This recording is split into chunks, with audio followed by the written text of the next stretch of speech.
Je suis moi Thomas de la Caisse sociale de Saint-Étienne, effectivement.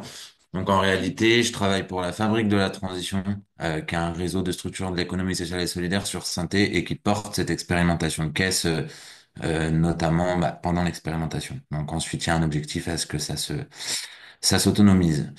Du coup, ce qu'on vous a prévu aujourd'hui, euh, pendant que Thomas cherche l'affichage, je vous fais le sommaire. Un petit historique d'où on vient, la genèse, nos partenariats. Ensuite, on va vous présenter comment la caisse fonctionne, d'abord comment elle est composée et ensuite son fonctionnement sur l'expérimentation, les enjeux qui sont les nôtres en ce moment et une petite conclusion et des annexes pour illustrer tout ce qu'on a dit. Donc d'abord commencer par l'historique. On revient jusque-là parce que non, enfin c'est des choses qui vont beaucoup expliquer le fonctionnement de la caisse. Donc en fait tout ça vient d'un collectif qui s'appelle le collectif Solidarité Alimentaire sur Saint-Étienne, qui est arrivé en tout cas qui a pris une grosse force pendant la période Covid. Euh, Ce collectif Solidarité Alimentaire, c'est la rencontre d'une vingtaine de personnes et de structures qui viennent autant du monde de, on va dire, la transition alimentaire, donc des supermarchés coopératifs, des plateformes de paysans, les AMAP, euh, les Biocoop, etc., que des structures qui travaillent plutôt sur des enjeux sociaux, donc des centres sociaux, des collectifs de quartier, etc., qui sont plutôt en lien avec les questions de précarité alimentaire. Mais le point commun de tout le monde, c'est la volonté de travailler sur les questions d'alimentation sur notre territoire. Donc avec un peu deux buts. Un premier but, c'est les enjeux de précarité alimentaire et le deuxième, c'est comment est-ce qu'on vient renforcer aussi la filière agricole locale. Voilà, donc ce collectif-là, il a multiplié les projets pendant voilà une période en gros 2020-2023. Il y a eu le croisement de ces deux mondes en fait a fait émerger énormément de projets. Par exemple, des paniers solidaires avec les jardins de cocaïne notamment distribués dans des structures de médiation de quartier.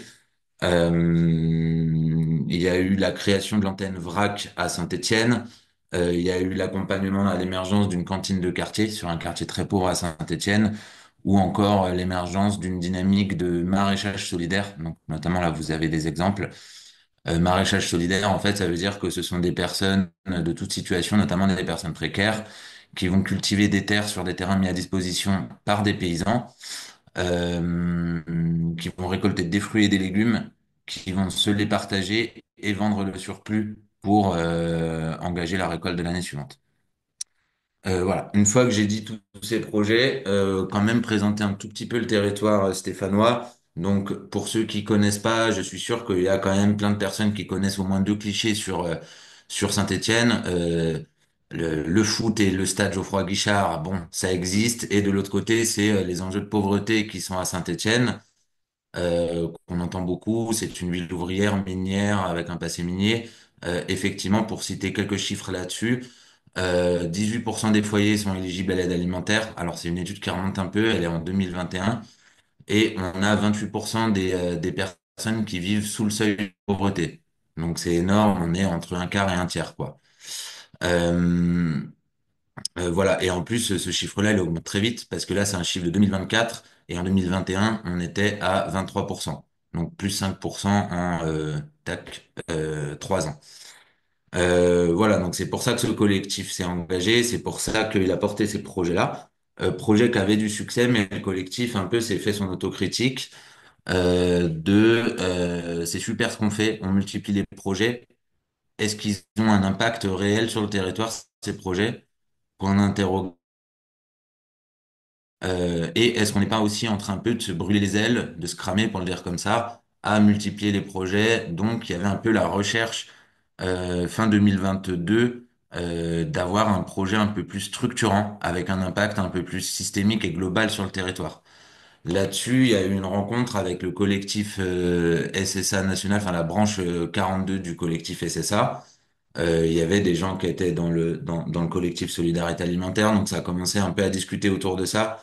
Puis quelques rencontres un peu structurantes, notamment sur un grand séminaire, un grand week-end de co-formation avec l'atelier paysan. Il y a aussi eu la venue de la Caisse de Montpellier qui était en train de se lancer, qui a fait émerger cette idée sur notre territoire. Et le collectif, du coup, a arrêté d'exister tel quel et a dédié toute son énergie à se dire il faut qu'on porte une initiative de sécurité sociale de l'alimentation sur notre territoire parce que justement ça a cette vertu systémique et globale recherchée par le collectif.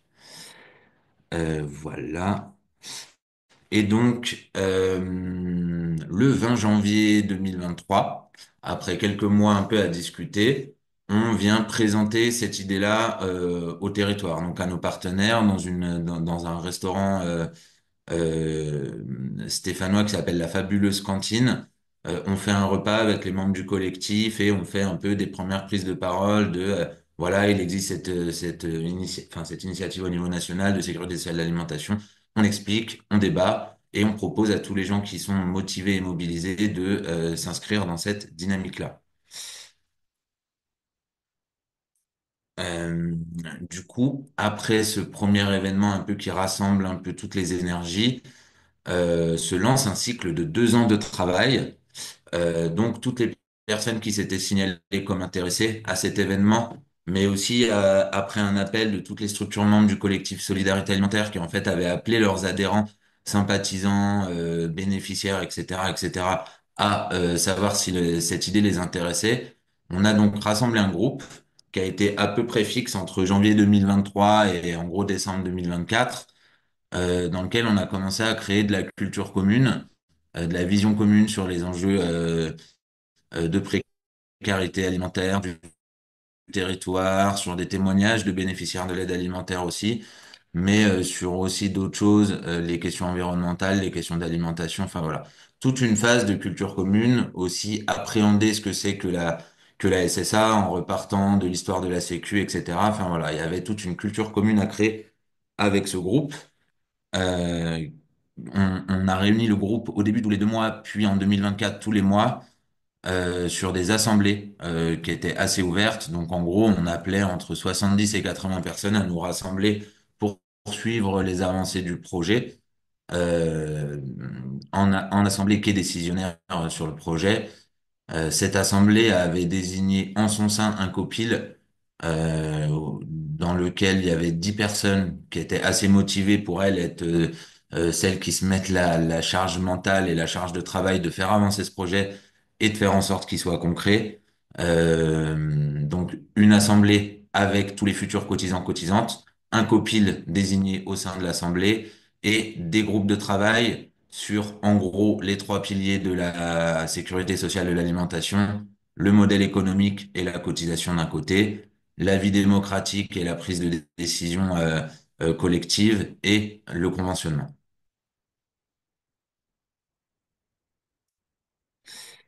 Euh, Pendant ces 2 ans, du coup, c'est pour ça qu'on expliquait l'historique avec le collectif Solidarité Alimentaire. C'est que en ayant déjà ce préalable, des gens qui étaient bénéficiaires à l'aide alimentaire, en fait, avaient déjà vécu des projets, étaient déjà mobilisés dans le collectif et donc se sont impliqués pendant les 2 ans. Ils ont vraiment été au cœur, mais à l'image de tout le monde, dans le collectif, impliqués, partie prenante de toutes les discussions, débats, décisions. Et donc, il y a eu aussi leur présence a eu un fort impact sur le modèle qu'on a pu proposer de caisse. Hop, Thomas, je te laisse avancer. Ouais, merci. Et au milieu de tout ça, on a réussi à avoir des moyens qu'on n'a pas eu au début du projet. Les premiers financements qu'on a eus, c'était fin 2023, donc ça faisait déjà un an qu'on avançait sans aucun financement dédié à ça. On a réussi à obtenir un financement de la dette sur le fonds Mieux manger pour tous, comme beaucoup d'autres caisses. Nous, ça représente à peu près 100 000 euros sur 3 ans. Ça a permis le poste d'un recrutement dédié, donc en mai 2024 seulement, donc il y a un an, qui est Thomas qui va parler à ma suite. Ça a permis aussi moi de consolider mon poste sur le projet. Donc en tant que salarié, on est 1,5 ETP à peu près à travailler sur l'émergence de ce projet-là. Et puis, en fin d'année 2024, on a eu un nouveau financement, notre premier financement local, puisque la métropole de Saint-Étienne est venue soutenir le projet dans le cadre de son PAT avec 20 000 euros dédiés pour, pour une partie au fonctionnement, donc 10 000 euros, et 10 000 euros qui vont dans le système de caisse. Et puis derrière, comme vous toutes et tous, on fait une recherche de fonds un peu systématique auprès de notamment toutes les fondations privées, la Massif, la Fondation Carasso, la Fondation Maïf, etc., etc. Donc, après ces 2 années de travail en collectif, dans lequel on fait la culture commune et on commence à décider d'abord des principes, puis de à quoi va ressembler le projet, on a fin 2024 la création de l'association officielle, qui à moyen terme aura pour but de vraiment porter l'association. Pour l'instant, c'est encore hébergé, on dit porté par la Fabrique de la Transition.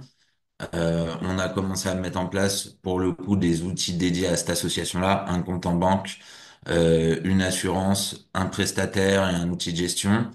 Et on a commencé début 2025 la campagne d'inscription pour l'expérimentation.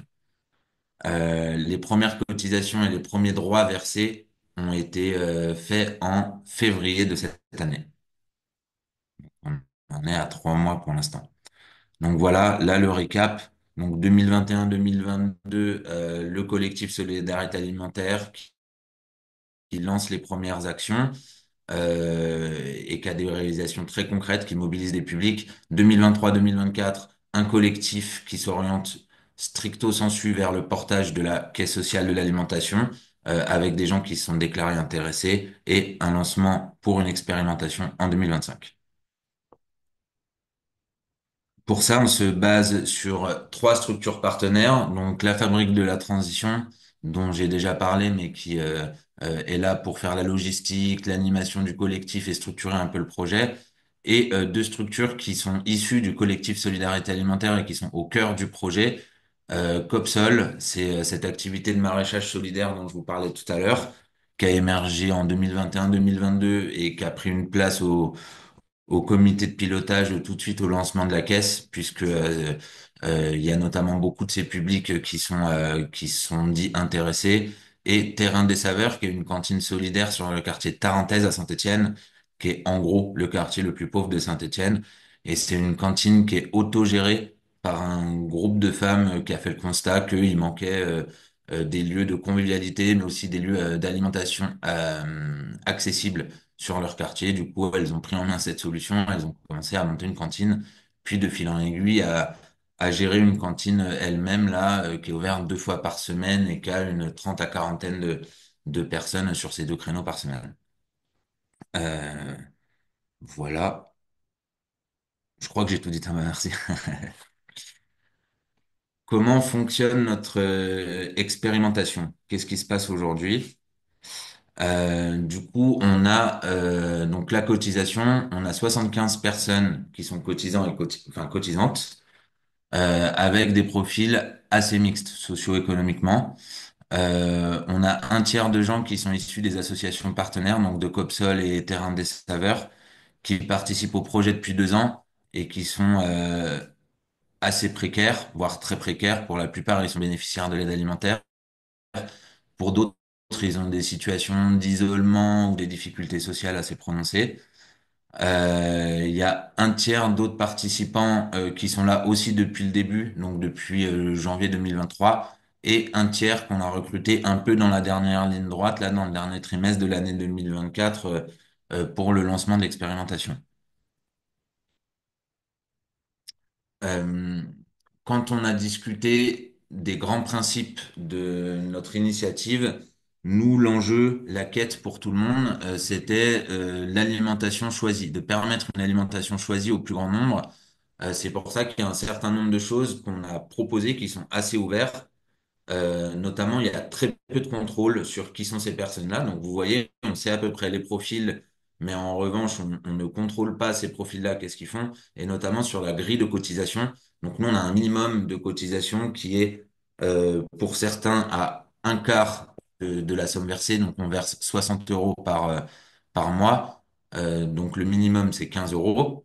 Et on n'a pas de maximum, et surtout, on n'a pas une grille de positionnement un peu avec des obligations. Nous, on a voulu, en tout cas, l'Assemblée a soumis une requête hyper claire, c'est un auto-positionnement de la part de tout le monde.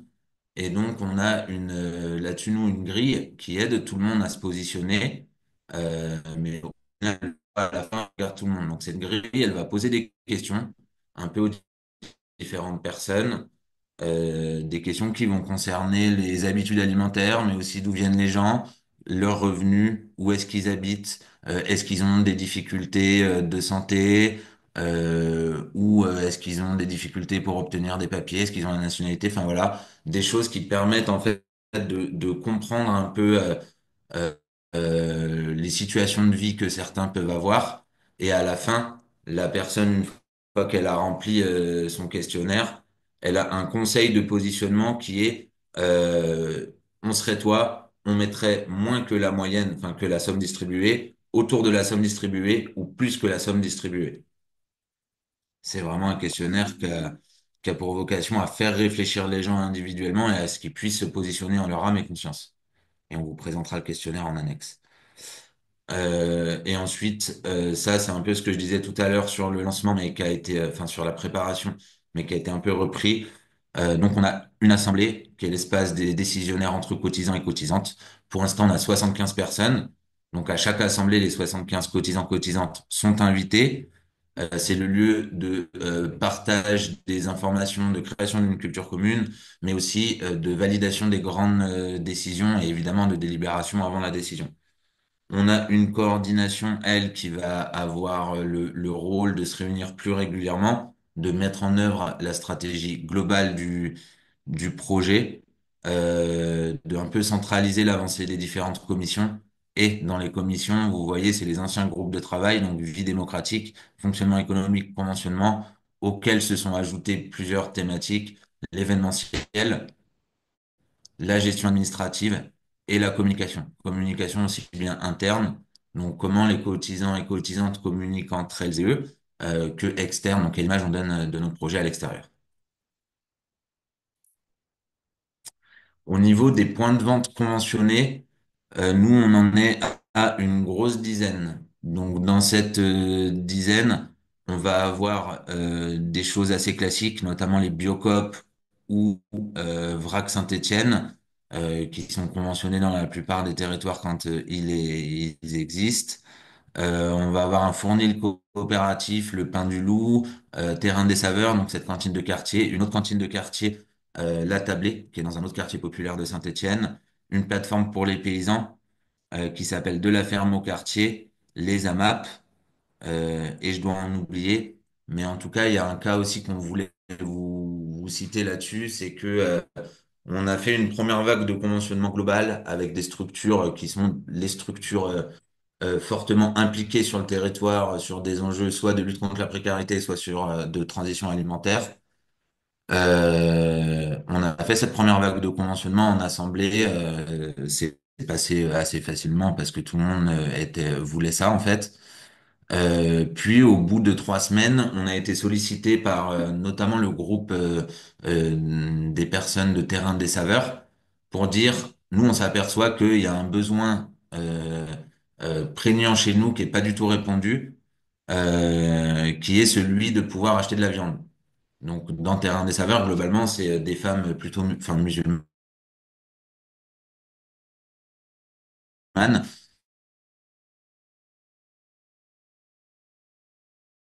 Donc, on est allé chez la boucherie de Beaubrun parce qu'elle était reconnue comme la plus qualitative de ce quartier-là.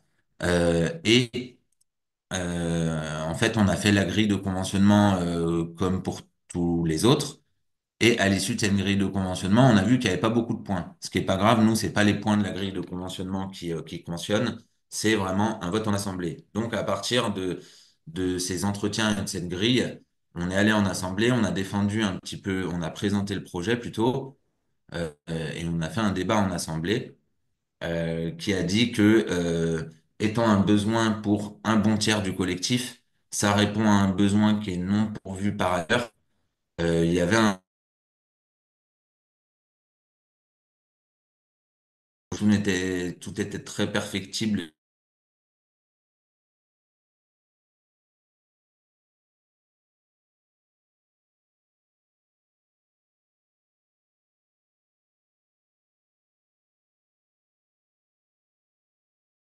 accompagner cette boucherie, qui est d'ailleurs hyper OK pour ça, hein, pour changer une partie de sa gamme de produits, revenir sur des fournisseurs locaux, sur une partie, utiliser la monnaie locale, enfin voilà, des choses qui lui permettent de se mettre aussi en mouvement et d'intégrer ce collectif, plutôt que de dire aujourd'hui, non, ça le fait pas et faites dans votre coin et revenez nous voir.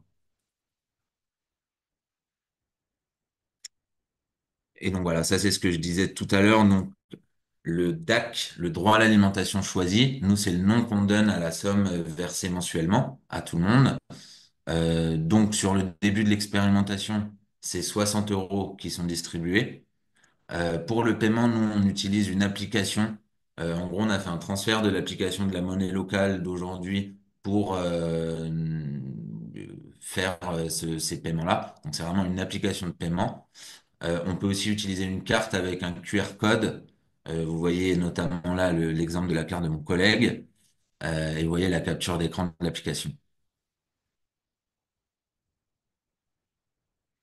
Et donc, cet outil-là, il a été fait donc avec la monnaie locale qui s'appelle le lien sur notre territoire. On a fait une mise en concurrence hein, avec des propositions assez diverses, certains qui sont utilisés dans d'autres expérimentations de SSA. Nous, on a une proposition un peu originale donc du lien qui a dit, moi, je vais moins vous développer l'outil que juste transférer l'outil que je connais et vous accompagner plutôt dans la gestion et les process liés à cet outil-là. Vu que c'est une association en plus qu'on connaît bien et sur laquelle il y avait eu 8, je crois, des points de vente conventionnés qui utilisaient déjà la monnaie locale, ça permettait une grosse simplicité, notamment pour ces 8 structures conventionnées-là. Il n'y avait pas un nouveau moyen de paiement à développer. Ça, c'est une autre appli, mais ça reste la même interface que la monnaie locale qu'ils utilisent déjà. Donc voilà, un peu un impératif d'efficacité là-dessus, ce qu'avaient pas forcément les autres répondants quand on a fait la mise en concurrence. Par contre, je le disais tout à l'heure, effectivement, c'est pas la monnaie locale qui circule, notamment pour pas perturber, enfin pas obliger les cotisants et cotisantes à utiliser la monnaie locale. On verra s'il y a un rapprochement des deux projets dans un second temps. Mais voilà, il y a quand même une séparation entre l'outil et la monnaie locale. Voilà, je te laisse la parole, Thomas. Merci. Hmm. Donc moi c'est aussi Thomas. Moi je suis sur la partie animation du projet et bah, un peu tout quoi, de la gestion de l'outil, faire les prélèvements, enfin, un peu tout quoi. Vous pouvez imaginer pour celles et ceux qui ont déjà commencé à travailler. Il y a pas mal de métiers différents. Je rebondis juste sur cette diapo vu qu'on est dessus. C'est assez intéressant le boulot qui a été fait par la monnaie locale que nous on a à Saint-Étienne là-dessus. Euh, Notamment parce que ils nous ont fait une proposition qui était assez différente, je pense, que ce qu'ils avaient imaginé à la base comme type de partenariat. Donc nous, on a fait un cahier des charges qu'on a diffusé auprès de 4 structures qui sont des structures qui ont peu ou prou toutes déjà répondu à un appel d'offres pour une expérimentation de caisse sociale. Les monnaies locales ont l'avantage d'être assez facilement transférables. Et le lien a vraiment fait l'effort de pas juste faire un copier-coller de ce que faisait déjà. Ils n'ont pas non plus à complètement réinventer la roue parce qu'il y avait énormément de choses qui étaient déjà en place. Donc, on a eu une forme de confort là-dessus où on a pu bénéficier de ce que eux avaient déjà, sans pour autant avoir à, bah, notamment là sur un des premiers points, le premier point qui est mentionné, de ne pas perturber les cotisants et cotisantes avec un autre projet associatif. Aujourd'hui, une personne qui connaît rien au lien et qui rentre dans la caisse, elle voit nulle part écrit le lien sur son application, sur son inscription ou quoi que ce soit. Elle n'a pas besoin de devenir adhérente d'une autre association pour que ça fonctionne. Donc ça, c'était plutôt confortable pour nous. Pour la suite, si on rentre un peu concrètement dans le fonctionnement de la caisse aujourd'hui. Les assemblées, Thomas en a déjà pas mal parlé. On reste sur le principe qui a été présenté. On vise d'en avoir à peu près 8 par an. C'est un rythme qui nous semble assez raisonnable, qui permet d'avancer sur les grandes questions. On n'a pas pour l'instant besoin de filtrer d'une manière ou d'une autre. On n'a jamais de raz-de-marée à avoir 75 personnes qui arrivent. On a des gens qui sont présents quasi systématiquement. Ça laisse aussi de la place à des gens qui peuvent pas s'engager pour les 8 dans l'année, de quand même venir à quelques-unes dans l'année. Donc c'est très sympathique humainement et démocratiquement d'avoir des gens qu'on sait qu'ils vont pas pouvoir être présents tout le temps, mais qui peuvent quand même venir pour donner leur avis quand ils sont disponibles. On arrive à quasiment systématiquement, si ce n'est systématiquement, avoir une garderie pour les enfants qu'on gère de manière bénévole avec les cotisants et cotisantes de la caisse. Euh, Petit point, je pense, qui est relativement différent des autres expérimentations, c'est qu'on n'a pas mis un créneau fixe dans la semaine ou dans le mois. Suite à la demande en fait des cotisants et cotisantes, on a refait un sondage là il y a 3 semaines. Il y a eu des réponses majoritairement en faveur de garder des créneaux différents. Donc on va avoir des lundis soirs, des vendredis soirs, des samedis matins, etc. On essaie de tourner pour éviter qu'une personne soit exclue juste parce qu'elle a un engagement.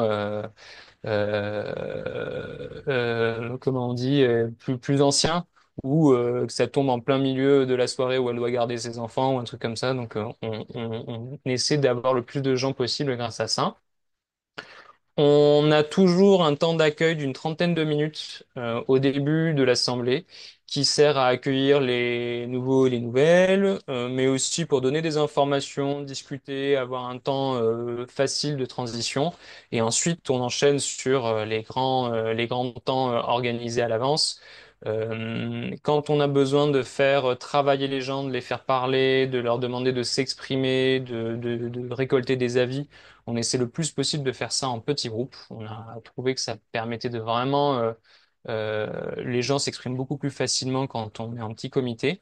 Donc il faut un peu multiplier le nombre d'animateurs et d'animatrices différents pour être capable d'animer ça, mais ça le fait bien. Euh, et on garde des grands temps en plénière pour les grandes décisions avec des méthodes très classiques, hein. On essaie d'avoir parfois des débats mouvants. On essaie de plus possible de contrôler les temps de parole pour s'assurer qu'il n'y ait pas quelques personnes qui monopolisent le temps de parole et que les gens qui ne se soient pas exprimés puissent se sentir à l'aise pour prendre la parole. Et on a quasi systématiquement un repas partagé à la fin. On n'a pas de budget pour payer un buffet ou quoi que ce soit, mais tout le monde apporte quelque chose à grignoter et ça se passe en général très bien.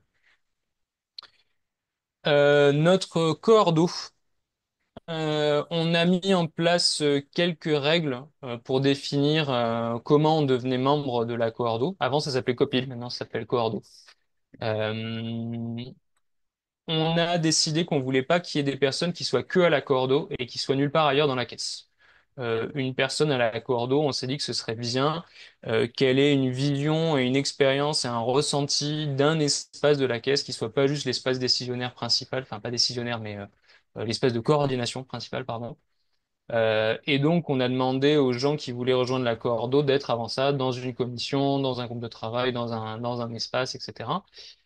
Sans que pour autant, quand on soit à la cordeau, on soit là pour défendre l'espace dans lequel on est. Si par exemple une personne est membre de la commission conventionnement, quand elle est à la cordeau, elle n'est pas là pour défendre ou représenter le conventionnement, elle est là pour faire la coordination. On a dans nos statuts une obligation de représentation de nos partenaires Copsol et Terre des Saveurs. C'est une manière pour nous de mettre un peu un garde-fou pour s'assurer qu'on garde un lien avec ces structures historiques, certes, mais aussi qui ont un lien très important avec leurs bénévoles, qui sont en général des personnes qui sont en précarité alimentaire. Donc, pour nous, c'est hyper important de garder ce lien-là. Et ça ressemble grosso modo à 2 réunions par mois. Là, pour le coup, on a un créneau bien fixe et ça a permis de garder et de faciliter la vie à ces personnes qui s'engagent quand même de manière régulière et sur le long cours. En ce qui concerne le conventionnement, Thomas en a déjà parlé.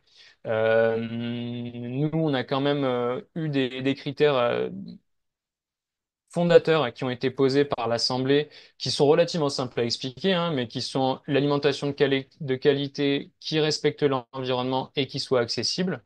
À partir de là, on est parti des grilles de Montpellier, qu'on a quand même adapté. C'est pas un copier-coller simple. On a eu deux ou trois allers-retours avec l'Assemblée, justement, avec des choses qui n'étaient pas claires, avec des choses qui ont été supprimées, des choses qui ont été enrichies. On s'est quand même approprié cet outil. Et pour reprendre ce que disait Thomas, la grille ne décide pas si un point de vente est conventionné ou pas. La grille, elle permet d'essayer autant qu'on peut de se faire une image de ce qu'est le point de vente aujourd'hui, selon les critères qui ont été décidés démocratiquement. Mais quelle que soit la note, on peut décider, on peut discuter du conventionnement ou pas de cette structure. Pour vous donner un exemple, justement en prenant l'exemple de Thomas, les premiers points de vente étudiés, donc après un rendez-vous d'environ 1h30 avec un salarié, moi et toujours une personne bénévole, ont eu des notes, grosso modo, pour être très scolaire, avec quelque chose qui ressemble à du 15 ou du 18 sur 20 entre les deux. La boucherie, elle était plutôt à 12 sur 20. Euh, une structure aujourd'hui qui a 18 sur 20 est pas forcément conventionnée. Une structure qui a 12 sur 20 peut être conventionnée. L'idée n'est pas de laisser la décision à une grille, mais bien de décider démocratiquement en assemblée. On rentre dans les chiffres. Notre cotisation, alors de manière très concrète, les gens peuvent cotiser par prélèvement CEPA ou en chèque ou liquide lors de comment on dit? On va se rendre physiquement présent, notamment à la cantine, dans le quartier de Tarentaise-Beaubrun. On a mis en place des seuils minimums relativement élevés. C'est-à-dire que une personne aujourd'hui qui rejoint le projet est obligée de cotiser au moins 50% du droit reçu. Donc, pour un droit à 60 euros aujourd'hui distribué, une personne doit cotiser au minimum 30 euros. Pour les personnes qui sont ce qu'on appelle cotisants de temps, donc qui sont bénévoles dans nos structures partenaires, elles doivent payer un minimum de 25% de ça tous les mois. La raison pour laquelle on a fait ça, c'est qu'on avait à cœur de vraiment proposer un modèle économique qui soit le plus viable et le plus résilient possible. Ça s'explique historiquement. Il y a eu relativement peu au début de subventions. On a commencé le travail avant d'avoir de la visibilité sur l'argent qui rentrerait dans la caisse, que ce soit par des partenaires publics ou privés. Donc, on a été obligé d'une part de vraiment mettre le paquet sur la cotisation, s'assurer que la cotisation couvrait une part importante du droit distribué. Et d'autre part, on a aussi beaucoup travaillé sur la participation de nos partenaires, ce qui explique historiquement cette histoire de cotisation de temps. Les structures partenaires Copsol et Terrain des Saveurs versent tous les ans une certaine somme d'argent dans la caisse pour financer le droit à l'alimentation choisi, car ce sont des structures qui ont des activités de vente de légumes et ou de repas. Euh, et tout ça nous amène à avoir une structure de cotisation. Alors, si vous regardez le petit tableau de gauche, on a essayé de garder les indicateurs le plus simple possible, et ça correspond au mois d'avril 2025. On a grosso modo, ouais, on a un tiers des personnes qui cotisent moins que ce qu'elles ne reçoivent. On a 50% qui sont entre 60 et 80 euros, donc qui cotisent ce qu'elles reçoivent ou un peu plus. Et on a un certain nombre de cotisants qui mettent beaucoup plus d'argent, enfin beaucoup plus, qui mettent une part significativement plus élevée dans la cotisation que ce qu'elles reçoivent. Tout ceci nous permet d'avoir un taux de cotisation très élevé. On n'est pas encore à 100%, et on n'a en aucun cas l'objectif d'être à 100%. C'est pas un objectif en soi, mais on a l'objectif d'avoir un taux de cotisation important. Je précise que là, le chiffre pour avril, il est un peu plus élevé que la moyenne réelle. Ça peut descendre vers 80-85% certains mois. La logique étant pour l'instant que, étant donné qu'on a réussi à avoir de l'argent venant de subventions, certains mois, on paye les cotisations des personnes qui ont les cotisations les plus faibles. Donc les personnes notamment qui ont des seuils abaissés à 25%, il y a certains mois où elles ne payent pas leurs cotisations. Ça, on peut se le permettre tant qu'on a de l'argent de la subvention. On pourra bien sûr revenir sur tous ces chiffres après. Là aussi, on a essayé de vous faire un petit rendu sur ces premiers mois de cotisation et d'utilisation du droit à l'alimentation choisie. Le graphe à gauche On a anonymisé les points de vente en utilisant des chiffres, donc de 1 à 12, c'est nos 12 points de vente. Et vous voyez la répartition de l'utilisation du DAC par point de vente. Ça ressemble à toutes les personnes qui ont lu ou assisté à la restitution de Montpellier sur leurs 2 années d'expérimentation. Je pense qu'on pourrait quasiment superposer notre graphe au leur. C'est vraiment très très similaire. Donc ça, c'est pas surprenant. Et on a un petit, sur le tableau à droite qui paye pas de mine comme ça, mais on est assez content.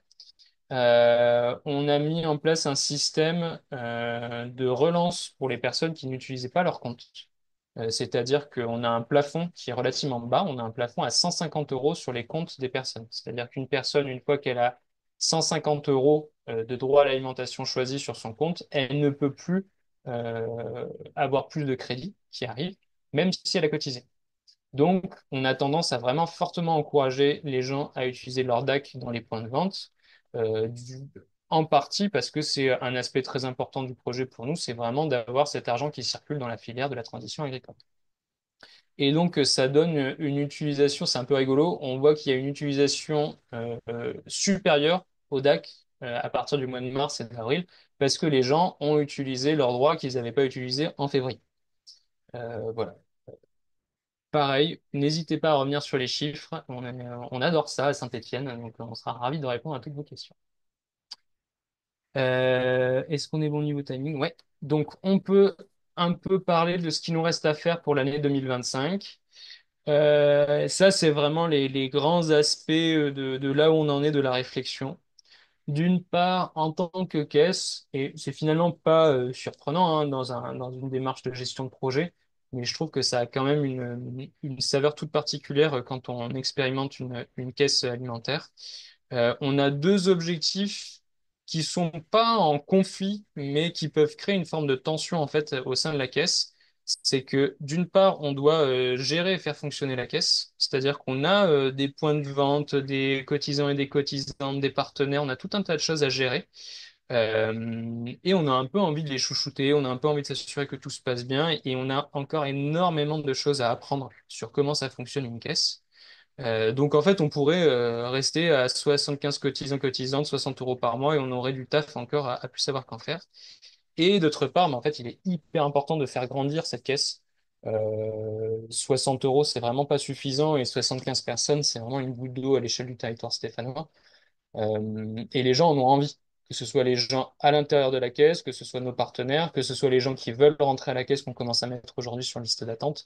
C'est une vraie demande, donc il faut qu'on arrive à concilier les deux. Et ce qui nous amène un peu à un phasage du reste de l'année. La première phase, qui était celle du lancement, elle est finie. Et maintenant, on est en train de finaliser notre bilan, d'où les diapos précédentes sur les chiffres. Là, on est en plein là-dedans en ce moment. Et qu'on va présenter à nos assemblées de juin et de juillet pour préparer la phase suivante qu'on a appelée modifier, ajuster, c'est-à-dire combien de personnes en plus on fait rentrer, comment on fait évoluer le DAC, comment on fait évoluer la cotisation. Et ça, en fait, s'il y a bien un apprentissage de notre lancement, c'est que ça se fait pas d'un coup, ça se fait pas en un mois. Ça, il faut plutôt considérer que ça se fait sur une période de 2, 3 mois, parce qu'en fait, si on reprend l'exemple de la boucherie, la boucherie, elle a été intégrée à la première phase de conventionnement, mais elle a été intégrée vraiment à la toute fin. Donc en fait, le premier mois de conventionnement, pardon, le premier mois de cotisation, il n'y avait pas cette boucherie. On l'a intégrée en cours de route. Il faut être capable d'être flexible sur ce qu'on avait prévu et de s'ajuster. Et pour ça, il faut avoir des espaces pour entendre ce que les gens ont à nous dire et avoir le temps d'ajuster ce qu'on a mis en place. Et enfin, la fin d'année 2025, on espère, on pense pouvoir commencer un peu à fixer certaines choses. Je pense que la phase d'expérimentation, elle est potentiellement infinie. On aura toujours des choses à retester, à relancer, à réexplorer. Mais ce qui sera intéressant pour nous, fin 2025, début 2026, c'est de se dire, OK, la caisse de Saint-Étienne, on peut dire qu'elle ressemble à ça. Donc, a priori, il y a certains paramètres qui bougeront à partir de maintenant, peu ou pas. On peut imaginer qu'on ait un DAC qui soit fixe, mais qu'on ne réévalue que tous les ans en fonction de l'inflation. On a un exemple un peu trivial, mais c'est vraiment pour vous donner une idée que nous, on a aussi hâte d'avoir des choses qui bougent moins, de manière à pouvoir justement aller chercher les autres paramètres pour permettre de faire évoluer le modèle tout en le gardant le plus périn possible. À un peu plus court terme, bon, ça je vous en ai déjà parlé, hein. Nous, on a l'envie, on va dire en tant qu'équipe salariée et équipe de cordeau qui se réunit régulièrement, de faire grandir les choses. C'est pas encore validé en assemblée. Ça va être un peu les enjeux là, de juin et juillet, de présenter les résultats aux gens, de s'assurer qu'ils puissent s'approprier d'une part les conclusions de l'analyse qu'on va leur livrer pour les premiers mois d'expérimentation, et d'autre part bah, les enjeux les problématiques qui vont se présenter à nous, comment on va faire pour intégrer des nouvelles personnes dans le groupe, est-ce qu'il faut faire évoluer notre gouvernance? Le modèle économique, est-ce qu'on le maintient tel quel? Comment on fait pour ne pas mettre à mal notre modèle? Enfin, il y a énormément de questions qui se posent à nous et on a grand hâte d'avoir les réponses. Voilà, en termes de conclusion, je parle très brièvement. Thomas, je te laisserai la parole si tu veux finir là-dessus. Euh, L'idée là, avec cette dernière diapo, c'était vraiment de tout vous résumer d'un coup, mais surtout de garder en tête sur pourquoi on en est arrivé là aujourd'hui, pourquoi notre caisse, elle ressemble à ce à quoi elle ressemble. Euh, on, il était important pour nous de vous présenter la frise chronologique globale du projet depuis bientôt 5 ans maintenant, pour se rendre compte que les 3 derniers mois là, qui sont extrêmement excitants et d'une certaine manière très photogéniques. On a eu beaucoup de sollicitations de la presse locale pour parler de notre projet ces 3 derniers mois. Les 4 années passées, c'était vraiment beaucoup moins intéressant et pourtant c'était extrêmement important. Ce début lent nous a pas mal marqué, nous a permis de vraiment proposer un modèle qui ressemble aux personnes qui sont dans notre caisse. Et grâce à ça, on a des partenaires qui sont ultra impliqués de tout un tas de manières différentes, que ce soit économiquement, via la cotisation temps, mais aussi sur leur habitude qu'ils et elles ont pris à s'exprimer dans les différents espaces qu'on a créés pour qu'ils puissent se donner leur avis sur la caisse. On est très content de cette cotisation, de cette moyenne de cotisation élevée, mais on se rend bien compte on ne sait pas si ça va pouvoir durer tout le temps, parce qu'aujourd'hui, une personne qui donne une somme importante par rapport à ses 60 euros reçus, si demain on double le DAC, enfin, une règle de 3 simple, il n'est pas évident qu'elle double sa cotisation. Donc, pour l'instant, on roule un peu des mécaniques là-dessus, mais c'est pas, c'est loin d'être acquis. Il va falloir qu'on continue à travailler là-dessus. Euh, et ouais, pour nous, c'était important d'avoir cet aspect de l'alimentation choisie. Euh, on essaie vraiment de pas arriver en disant c'est ça qu'il faut que les gens mangent parce que ça c'est bien. On voulait vraiment que les gens nous disent ce qu'ils voulaient et on était prêt bah, justement laisser la place à notre assemblée à exprimer son opinion. Pour l'instant, on est assez satisfait de la manière dont elle l'a fait et de la manière dont elle s'est saisie de ça. Thomas, je te laisse la parole. En une phrase rapide, mais oui, oui, ça peut paraître hyper étrange cette cotisation qui peut dépasser les 90% de la somme versée. Il faut bien avoir en tête aussi que il y a deux objectifs qui ont été fixés très fort par l'Assemblée. Le premier, c'est d'être pérenne en post-expérimentation. Donc, il n'y avait pas de scénario possible, ou en tout cas, ça aurait été refusé tout de suite en Assemblée si on proposait quelque chose qui ne passe pas l'année 1. En gros, donc il a fallu qu'on travaille sur quelque chose qui est robuste. Et le deuxième grand objectif, c'était aussi une crainte un peu d'une dépendance au financement public et de leur implication, que ce soit une rétractation d'un coup ou un pic et puis de la déception ou un coup de pression, pour le dire comme ça, très schématiquement. Mais voilà, il y avait une volonté quand même de ça. Du coup, on a choisi techniquement d'avoir une évolution en deux étapes. D'abord, une étape de, on est capable de faire un projet qui soit un projet entre citoyens, citoyennes, y compris les personnes précaires, à minima. Donc le à minima, c'est 60 euros parce que c'est suffisamment haut pour que ce soit pas anecdotique et qu'on puisse faire des courses quand même. Mais c'est pas non plus quelque chose sur lequel on prend un risque énorme. Donc voilà, cette première étape-là, Et une deuxième étape que nous permettent aujourd'hui effectivement cette chasse aux subventions notamment pour augmenter, mais du coup en ayant toujours un peu ce verrou de sécurité de on est capable de, entre guillemets, s'autofinancer à 60 euros par mois. Voilà, c'était juste pour rajouter ce petit truc. Merci à vous pour votre écoute.